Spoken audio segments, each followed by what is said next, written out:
Some of that gold's just jumped across from the statue and it's come to play. That was a really nice little happy accident. And this is a really important aspect of painting. You've got to be receptive to happy accidents.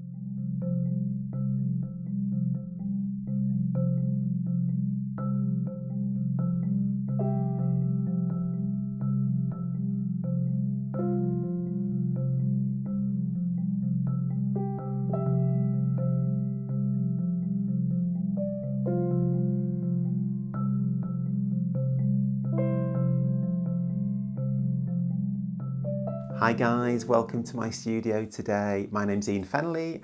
I'm an urban sketcher from Hoylake, which is just outside Liverpool. And today what I'm going to do for you is an urban sketch of Piccadilly Circus in London. Now obviously we're not in Piccadilly Circus because we're in my studio. So to help us, we're going to work from a photograph, okay? And this is the photograph that we're going to be working from, which is one that I took. It was taken really early in the morning because normally Piccadilly Circus is just awash with like thousands and thousands of people. So basically what I'm going to do is I would initially start off just by drawing the really big shape. So when we look at the photograph here, you can see you've got the Eros statue, you've got the steps at the bottom, and you've got this lovely kind of sweep of the building behind. So to get myself started, what I might do is I've got these brush pens which I'm going to be drawing with, but before I do that, I'm actually going to put them on the page. So the statue is going to kind of go about there, isn't it? And then the steps are going to go there.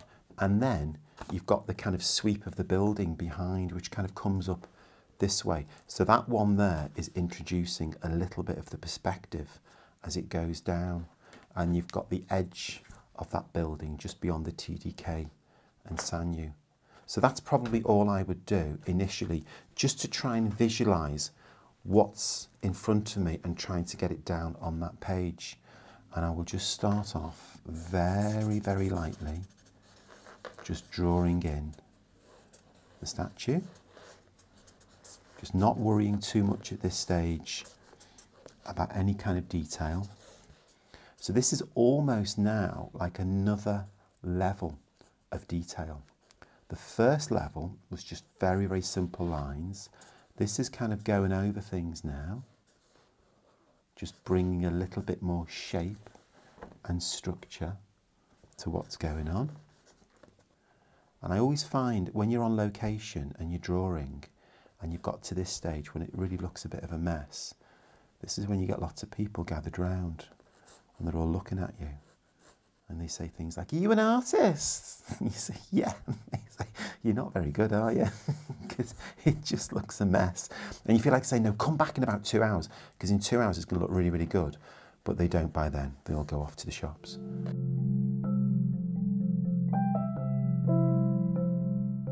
And that is probably all I would do at this stage. And what we're going to do now is introduce colour. You can look at local colour, which is the kind of the real colour that exists, or you can go for a more kind of emotional colour. So what I'm going to do is a combination of the two. So for example, when we look at this, you've got the TDK sign and you've got a nice cobalt blue behind. So I'll do that in cobalt blue. But when you look at this area here, and if you see this in reality as well, it's going to be lots and lots of kind of grey tones. Grey bores me. So what I would much rather do is introduce tone into this by mixing some of the colours that I've got. So in terms of the paints, I've got these schminky ones, okay, which I've just been given, and I'm going to have a little play with these. I've never used these before. So the first little baby that's coming out is graphite grey, okay. That was cobalt blue. This is called Turner's yellow. This is Viridian. This is gold. I'm definitely going to use gold. It's called Brilliant Opera Rose. So let's get started. The brushes I've got are a mixture of Pro Arty. So you've got a 3/4 flat there. You've got a number 6 kind of roundish headed one. You've got that baby there. And then these are riggers. These are acrylic riggers. So this is a number 1. This is a number 3. And that's a 0 there. So I tend to use these riggers more because they allow you to load up lots of colour and paint on the brush, and then you can draw with them. I'm going to start off with a little bit of cobalt blue, and we're just going to slam this on and see where it takes us. This is very, very wet. It's on the smooth Fabriano, so I'm going to add a little bit of this now. See where that goes. I'm liking that. I'm loving the relationship between those two colours already.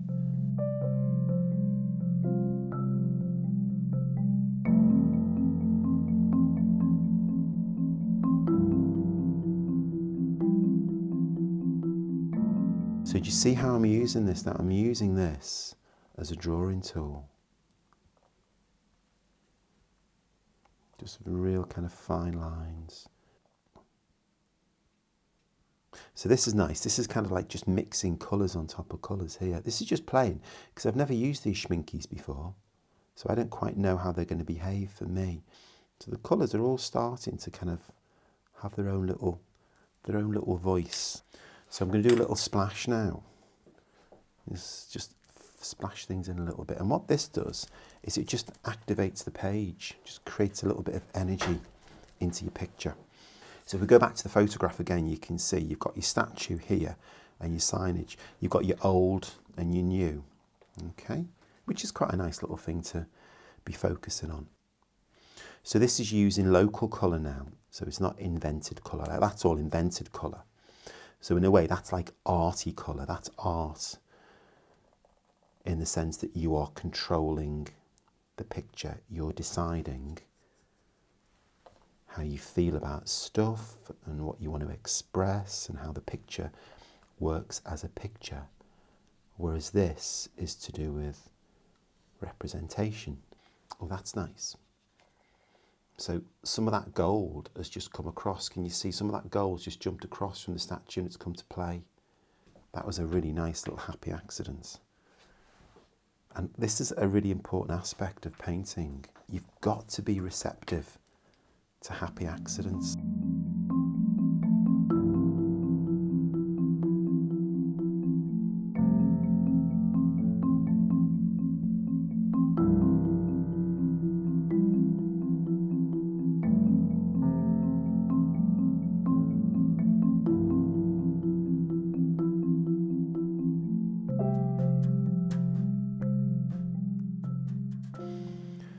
And that is probably all I will do at this stage.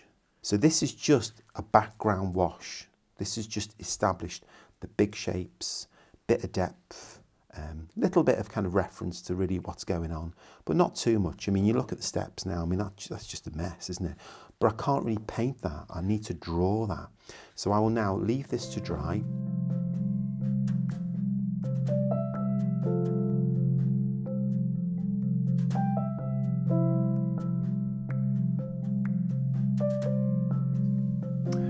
So we're about half an hour later now in terms of this picture because we've had to let it dry, because the last thing I did was put all the watery washes on, and I did put a lot of water on because I really wanted to kind of move the colours around a little bit and kind of experiment with these new paints that I'm using.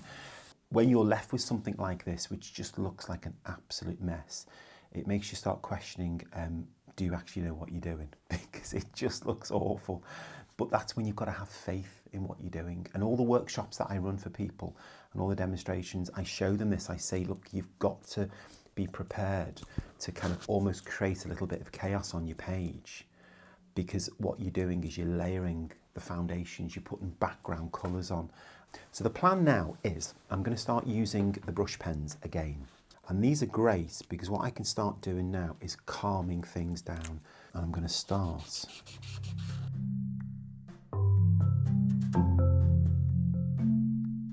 So let's get a slightly darker one. Again, it makes a great noise. This is noisy art.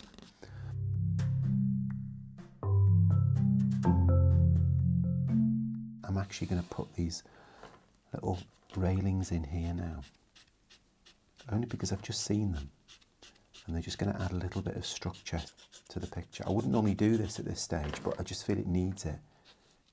So when the gold went on, it was actually quite chaotic. And now the drawing process is just adding a little bit of order.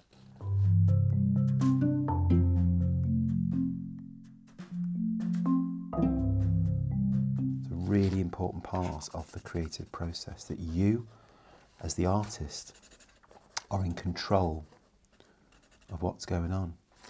So you make all of these judgments, you make all these decisions about what goes in, where it goes in.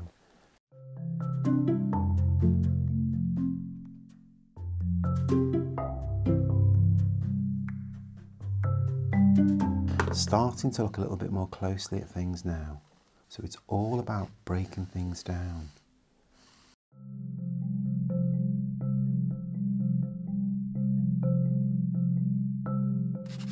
So I'm introducing some hatching now. And what hatching does is it tones things down. It helps you achieve the kind of the range of tone.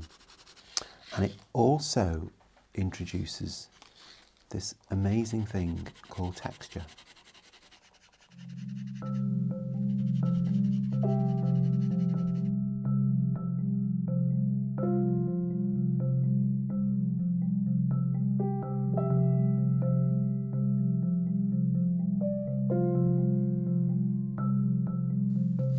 So this bit I'm doing now is quite important. This is the actual pavement, which on the photograph you can't really see.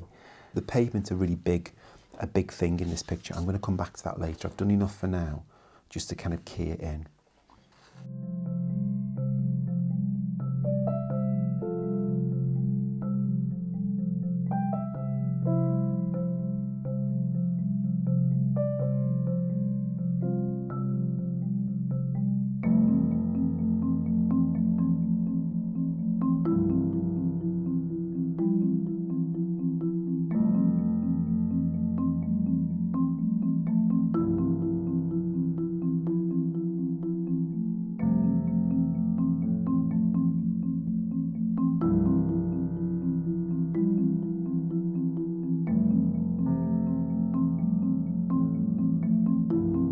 So when you're doing a drawing on location like this, and it's a very complex scene, you don't want to overdraw things. You want some parts of the picture just, I guess, to be left to the spectator's imagination. So like here, for example, this is kind of left very kind of like unfinished, but it still reads. You can still kind of tell what's kind of going on. And it then goes back to the idea that the spectator, the person who's going to be looking at your piece of art, has to do a lot of the work themselves. And you won't know, you won't know that until you've actually started the picture, because a lot of things evolve during the process of drawing.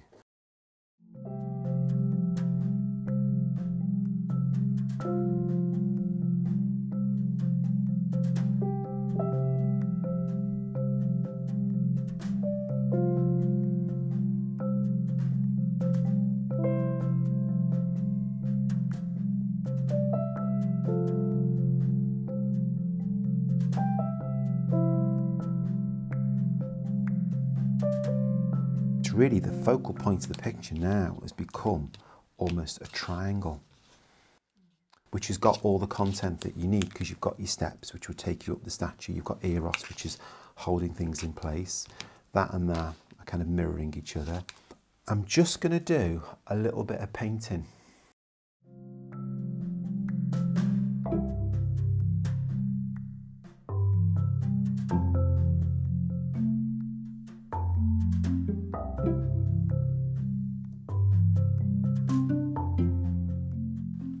So what this extra bit of painting has done now, a bit more kind of energy, dynamism, art, integrity, fun.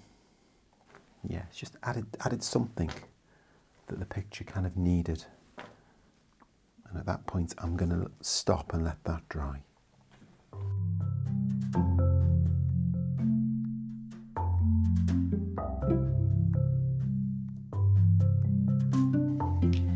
When you look at the complexity of this scene, there's so many buildings. What you're trying to do all the time is look for a simpler way of recording it. So behind the Sanyo sign, we've got lots of these vertical lines, which are quite nice. This is quite a fun little thing, and it just adds a little bit more visual interest. It also helps just to integrate the lettering in with the rest of the picture. I love drawing street furniture, things like lamps and traffic lights. They're almost like the characters in your picture. So you take the people away and it becomes like an empty stage, which you can then populate with the things that don't move. Now this part of the pavements, to me, is really important for the overall structure of the picture. But it's also making the scene, the whole kind of scene, a lot more believable for somebody. Somebody can relate to it more, they can walk into this space. Sometimes you step back and you realise that some parts of the picture have been like completely neglected.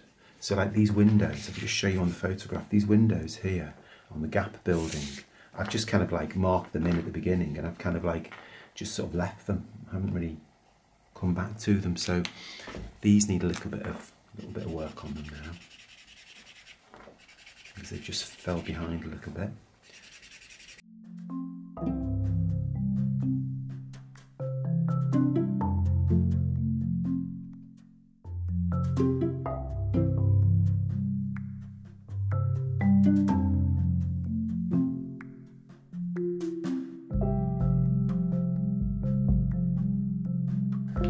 I do a little bit of shading down here at the bottom. So you've got similar techniques going on there and there. They're going in different directions, but what it's starting to do is knit things together. Just going to do a few little bits of chewing gum on the floor, because these are really important. You get loads of chewing gum in streets, cities, pavements, so it's really important to put those in, because they just give you a nice sense of scale. Massive, massive, massive big shapes, all the way down to little tiny shapes. So you're trying to use all the different visual elements that you've got, you know, with line, shape, scale, pattern, texture, trying to kind of incorporate all those artistic visual forms.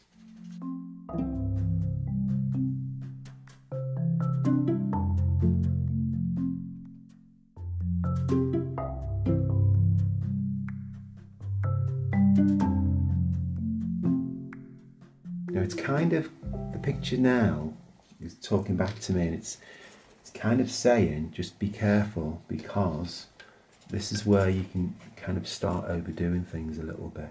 So I'm really at the stage of the picture now where I'm basically, it looks like I'm fiddling, and I kind of am fiddling, but I'm almost like polishing things now. I'm tidying things up.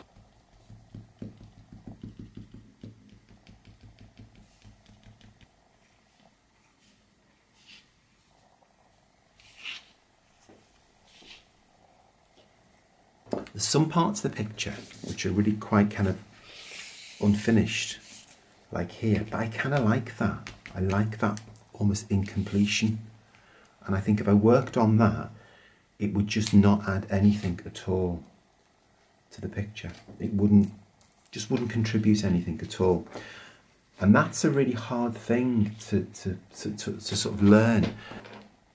Because sometimes it's quite nice to see the journey that you've gone on, the process, how you've built things up in layers, because it very much is a layering process, and you can see the layering, you can see the very first wash, and then you can see the very first bit of brush pen, and you can see some of the very, very first lines, and then you go across the page and you see that kind of journey of how it's all been built up. Don't bother, that's just annoying me a little bit. I don't quite know what to do with that. I wanted to leave it. It's one of those, I think I might just need to have a think about that and just decide. It's probably quite nice just having it as a little space, a little gap. And sometimes we look at something and it just doesn't interest us, so we don't put it in. And that's the very human side of creativity, which is what I try and teach. Bring yourself into the picture. That's probably all I'll do. I might just do a little bit of painting.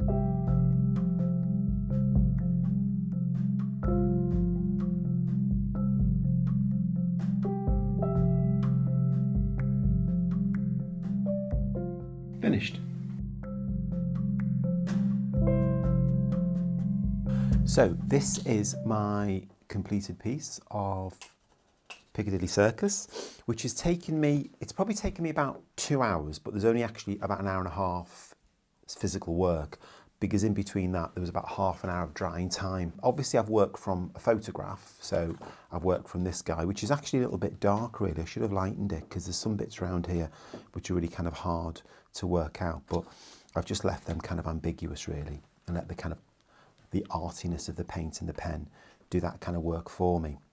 I started off putting the pens on, okay, working out the composition with my pens. Then I drew it very, very lightly with the brush pen. Then I started to layer on the colours and started the colours kind of working for themselves. Put lots of this lovely kind of gold and grey mixed together either side here, just to kind of frame the side of the building. Then I worked back on with the brush pens again, and you can see some examples of that where I marked in the steps and some of the boardings behind. And then I started smashing the detail. And the detail is a really big part of this, because the detail is what you really focus on after a while, and it's all about that journey of looking. And the more you look, the more you see, the more you notice things, the more you start seeing the shapes of all the lettering and the shapes of the windows and the way in which the railings and the arches all kind of interact together. And all the time you're looking for patterns, you're just looking for little bits of detail. And if I hold it up, and you can just see, if we just zoom in there, you can just see, as we move across the page, the kind of level of completion and detail I put in. So down at the bottom, you can see the chewing gum and the cracks in between the pavements. And on location, it would take you at least an hour and a half, 2 hours to notice that. You wouldn't see that at first. To begin with, you'd just see the shape of Eros, and you'd see the statue and the steps and the lettering, and then in fact, gradually, the more you start looking into it, the more things you just start to see that start to appear. Because I could sit here on location and draw this with another 20 artists, and everybody would come up with something completely different. No two pieces would ever be the same. And I think that's ultimately what makes art so magical, that we're all completely different and we see the world in different ways.